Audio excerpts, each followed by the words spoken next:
Bom dia, alunos do sexto ano. Nossa aula hoje é sobre os sistemas do corpo humano e nós vamos começar falando da digestão. Então, o que nós já vimos? Que o corpo, ele é formado todo ser vivo é formado por células que se organizam em tecidos, que se organizam em órgãos, que se organizam em sistemas. Então, o sistema digestório é um conjunto de órgãos que é responsável pela digestão, tá certo? Então, todos os organismos, quer seja animal, vegetal, bacteriano, fungo, qualquer tipo de ser vivo, algas, protozoários, eles precisam de nutrientes. Alguns seres são capazes de transformar a luz do sol em alimento. Esses seres que têm essa capacidade, nós chamamos eles de seres autótrofos, tá? Um exemplo desses aqui são as plantas.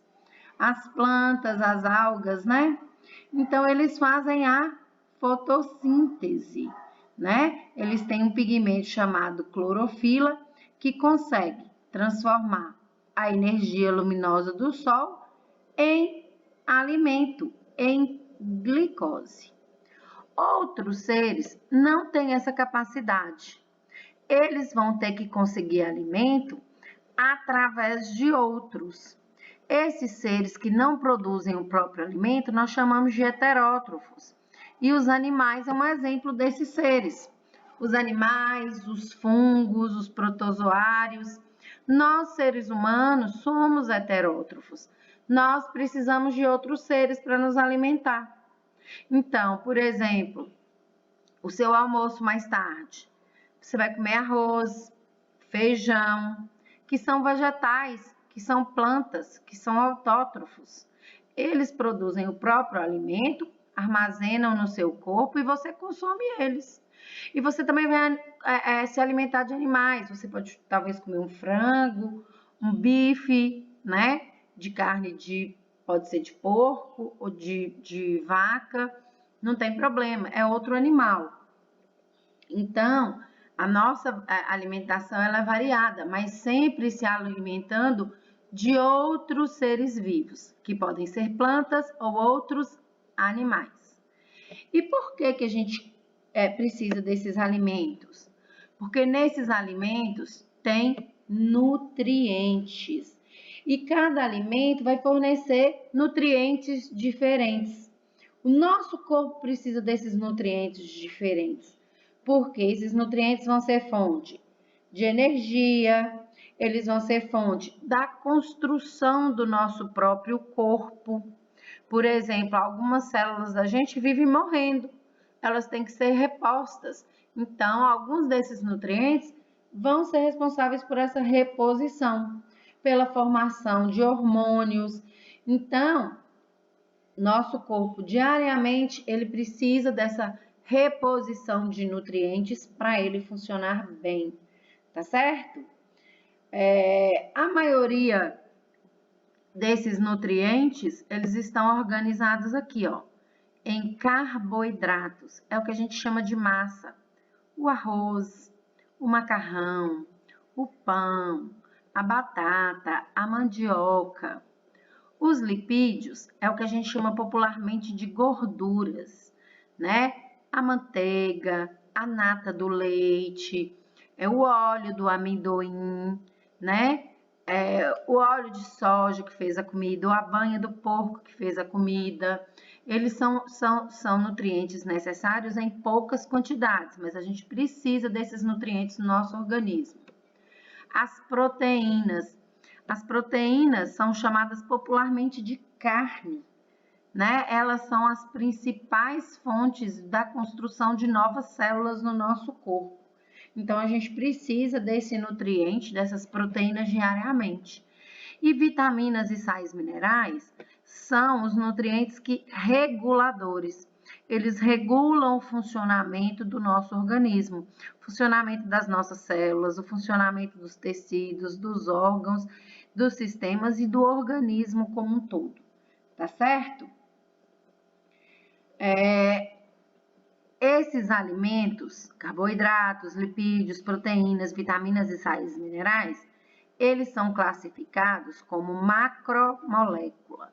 Macro significa que são grandes, grandes demais para entrar dentro da célula, tá? Então, essas macromoléculas, elas precisam ser reduzidas em micromoléculas. Carboidratos vão se transformar em glicose, que são micromoléculas. Então, pensa aí num colar de pérolas. O colar é aquele conjunto de pérolas, não é? As macromoléculas é como colar, um conjunto de partes menores. Cada parte menor é chamado de micromolécula, tá? Então, para eu ter um carboidrato, eu preciso ter muitas glicoses. Para ter um lipídio, eu preciso ter muitos ácidos graxos.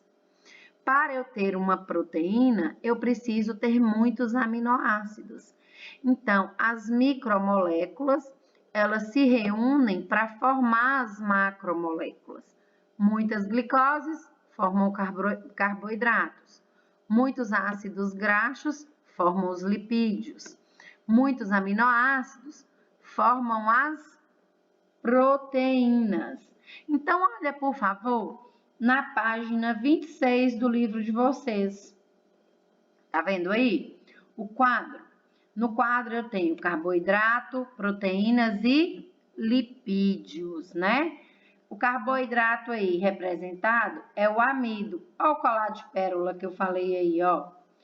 Esse amido, que é um tipo de carboidrato, ele vai ser formado por um monte de glicose. Quando ocorre a digestão do carboidrato, essas partezinhas menores, elas ficam livres. E quando elas estão livres, elas conseguem entrar na célula.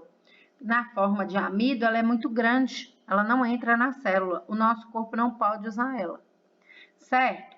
As proteínas do mesmo jeito. As proteínas foram representadas aí, ó, por retângulos, tá? Então, essas proteínas, quando ela está no formato proteína, ela é muito grande para entrar na célula. Ela tem que passar pelo processo de digestão e ser toda fragmentada, né?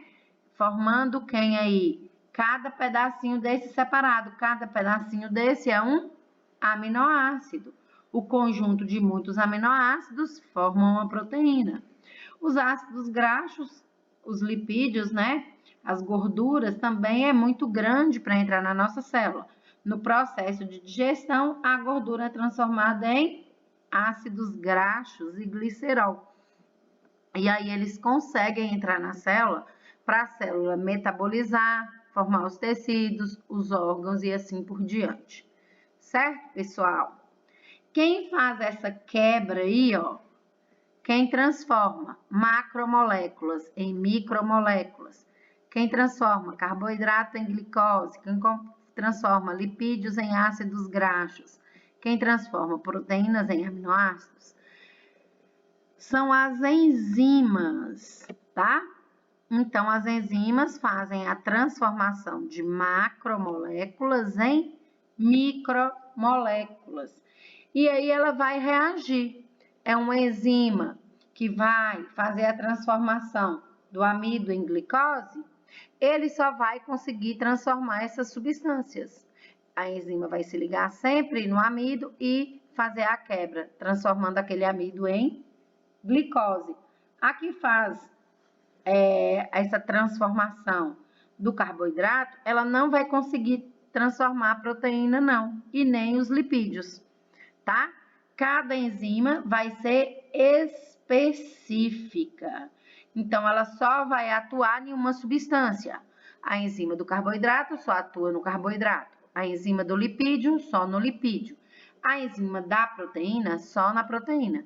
E ela vai poder fazer isso muitas vezes, tá certo? Mas só em uma substância. Tá certo, pessoal? Então, as enzimas vão transformar macromoléculas em micromoléculas. E como que essa digestão acontece? Ela acontece toda de uma vez? Não, essa digestão não acontece de uma vez. Olha aqui o desenho da minha enzima, ó. A minha enzima, ela pega uma macromolécula, que ela foi representada só em 2 elementos, ela atrai essa macromolécula vai se ligar na minha enzima e vai ser separada. A enzima solta ela lá para ela ser absorvida e ir para a corrente sanguínea, tá vendo? Em partes separadas. Como eu falei, o processo de digestão vai ser essa transformação. Mas aqui é um exemplo de digestão química, tá? É digestão química. Olha aqui, ó, digestão química que atua em todo o tubo digestório é realizada pelas enzimas. Então, esse é um exemplo de digestão química. Mas também eu vou ter a digestão mecânica. A digestão mecânica, ela vai ocorrer em cima dos macronutrientes, mas sem a capacidade de transformar ele em micronutrientes. Vai ser só a capacidade de ele diminuir para a enzima poder trabalhar. Então, por exemplo, uma maçã, quando você mastiga a maçã, ela continua sendo maçã, ela não virou só carboidrato, ou só vitaminas, ou só sais minerais, mas ela ficou pequenininha, ficou mais fácil da enzima se ligar e fazer a separação dela, tá? Então, mastigação mecânica tem a ver com triturar, com movimentar. E a digestão química, transformar uma substância em outra, tá certo? Essa transformação, ela acontece, como eu falei aqui, ó, no tubo digestório ou no sistema digestório. E depois que essa digestão mecânica e química acontece, é que vai ter absorção. A absorção é o quê? É a passagem dessas substâncias dos compartimentos corporais, boca, estômago, intestinos, para o sangue. E o sangue é que vai espalhar esses nutrientes para todas as células do nosso corpo, tá? Então, a digestão faz com que os nutrientes estejam disponíveis para a absorção. Depois da absorção, esses nutrientes vão para o sangue e o sangue vai transportar esses nutrientes para todas as células do nosso corpo. Porque todas as células do nosso corpo precisam desses nutrientes para funcionar bem, tá certo? Então, aqui está o nosso tubo digestório ou o nosso sistema digestório. Nosso sistema digestório, ele começa na boca, tá? Na boca, com o auxílio dos dentes para a digestão mecânica e das glândulas salivares para a digestão química. Depois ele desce por esse tubo comprido aqui, ó. Primeiro esse tubo menor, chamado faringe. Depois esse tubo mais longo, chamado esôfago. O esôfago, ele vai trabalhar com movimentos, ele vai empurrar o alimento que estava na boca para o estômago. Então, o esôfago, ele também faz uma digestão mecânica. Então, pessoal, pega aí o lápis de vocês e escreve aqui, ó, embaixo de esôfago, porque essa imagem está no seu livro didático, digestão mecânica, tá? Nos dentes aqui, ó, puxa uma setinha nos dentes, digestão mecânica. Glândulas salivares, digestão química, certo? Esse alimento desce para o estômago. No estômago vão ser liberados sucos digestórios